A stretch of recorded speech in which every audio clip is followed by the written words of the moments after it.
Each time there's a new Jonsbo product up here for review, I get really excited because so far I was really pleased with all the products that I had, and it's completely different from other manufacturer cases that they produce. So it kind of gives a refreshment to the whole case scenario on the market, which is quite cool. Kind of gives us something interesting, first of all, to review, then for you guys to choose and to actually decide what you're going to do with it, and then finally, interesting something to show off. Today we're going to talk about Jonsbo VR4 in white version. My name is Dario from PC Crazy. Let's go.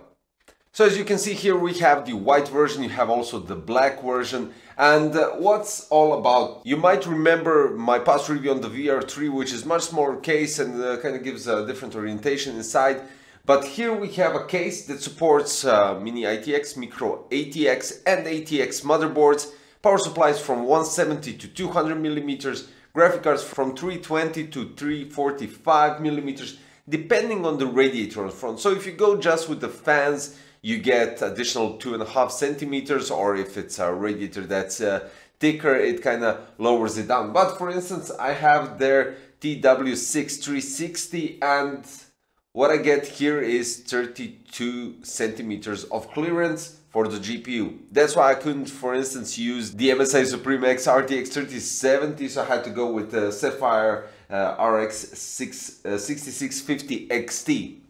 Now, taking all of that into consideration, let's go with details.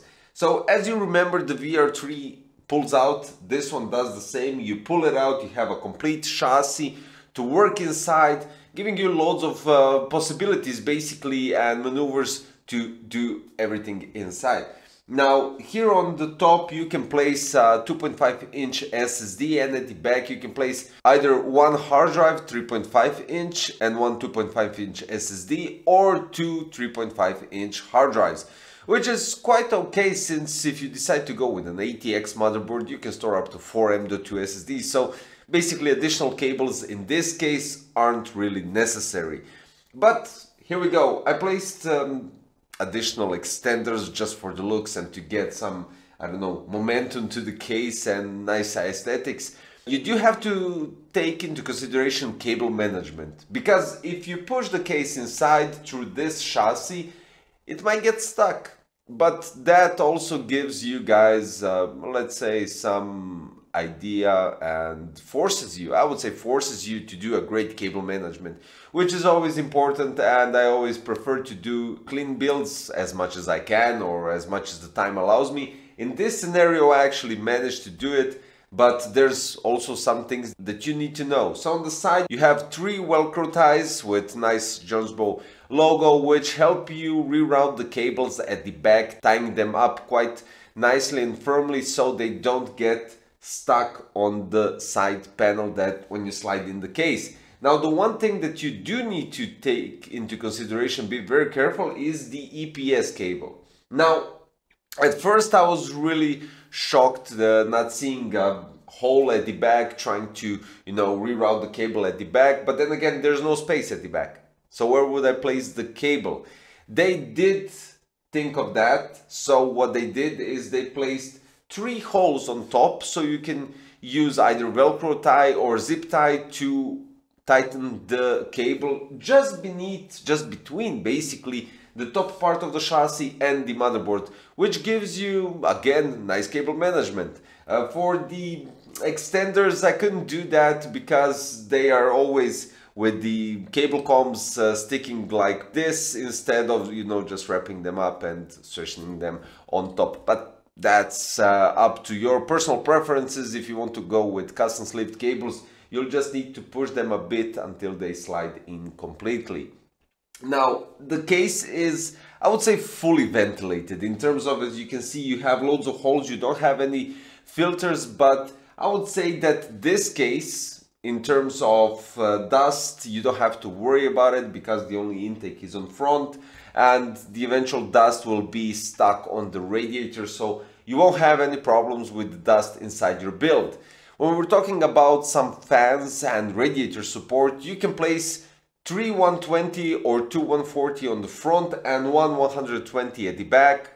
Or when we're talking about radiators, you can place 360, 240 or 280 at front, which gives you, I would say, quite nice cooling capacity for your CPU, because I actually cooled with the 360, I cooled 12900K, which was really impressive.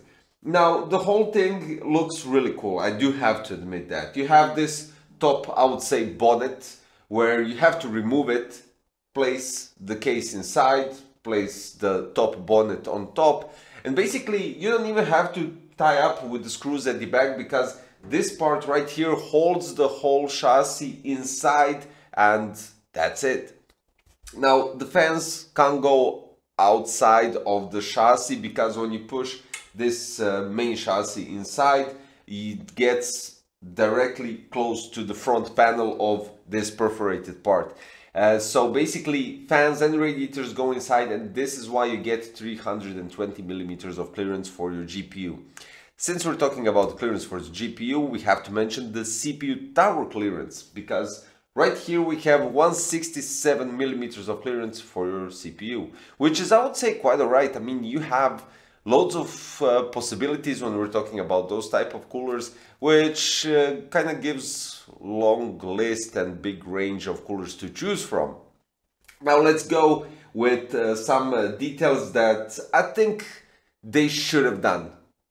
Now here where we have the PCI Express slots and where we have the covers, the first three actually have a cover that can be tied up with a screw. So yeah, that's really cool. If you're not using it, you can put it back and close up the gap. But the last four are actually something that you need to completely remove and not untie, but it's attached to the case. So when you try to put, I don't know, M.2 PCI Express card, or if you want to place a capture card, an audio card, and eventually you decide to remove it, the slot stays empty. So that's only the downside, I would say, of the entire case. So when we're talking about the thermals and everything, so in AIDA 64 Extreme Edition system stability test, only CPU and GPU ticked. We had CPU at 58 degrees Celsius, while the GPU was at 56, which was lower than in other cases, which are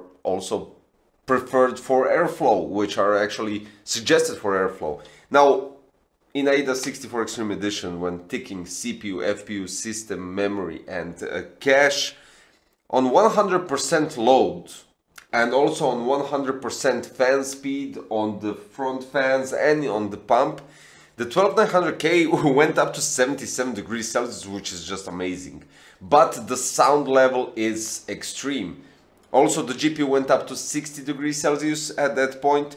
So basically, if you lower it down to 50% of the fan speed and I would say 75% of the pump speed, you will get somewhere around 85 degrees Celsius on 12900K, which, believe me, is outstanding, because testing out other 360s, even 420s, it went just around that for 12900K. Under half an hour of stress testing it under full load. So yeah, this is quite good for this kind of case, and I would just suggest adjusting the PWM speeds for the fans and adjusting the pump speed. The pump isn't hurt, but you just have to adjust it a bit, you know, just to tweak it a bit. So I would say, as always, I'm quite satisfied with Jonsbo VR4, especially in the white version. It really does look quite cool if you go with some, I don't know, maybe white components and white cables or light blue and do the same coloring thing and stuff like that. It really does look quite nice. And even though it's an ATX motherboard and you have 320 millimeters of clearance for a GPU, which can fit a bit larger graphic card than this one that I have right here, it's quite a smaller case in terms of comparing to some other cases that I reviewed so far. So big thumbs up for Jonsbo for the VR4. I'm really impressed with the temperatures, with the thermals. Of course, I didn't place 120 at the back, which might have given some, well, I'm not quite sure if it would, because the whole case is open completely, so all the hot air is immediately going out. So yeah, there's that. I'll place the links below for the VR4 from Jonsbo, so you can check out the prices, maybe some other details. And if you have some questions about the case, you can always ask me in the comments and I'll reply as soon as possible. If you're new to the channel, don't forget to subscribe and hit that notification bell so you don't miss any future videos, reviews and everything else. And finally, thank you for watching today's video. Hope you enjoyed it. See you next time. Bye bye.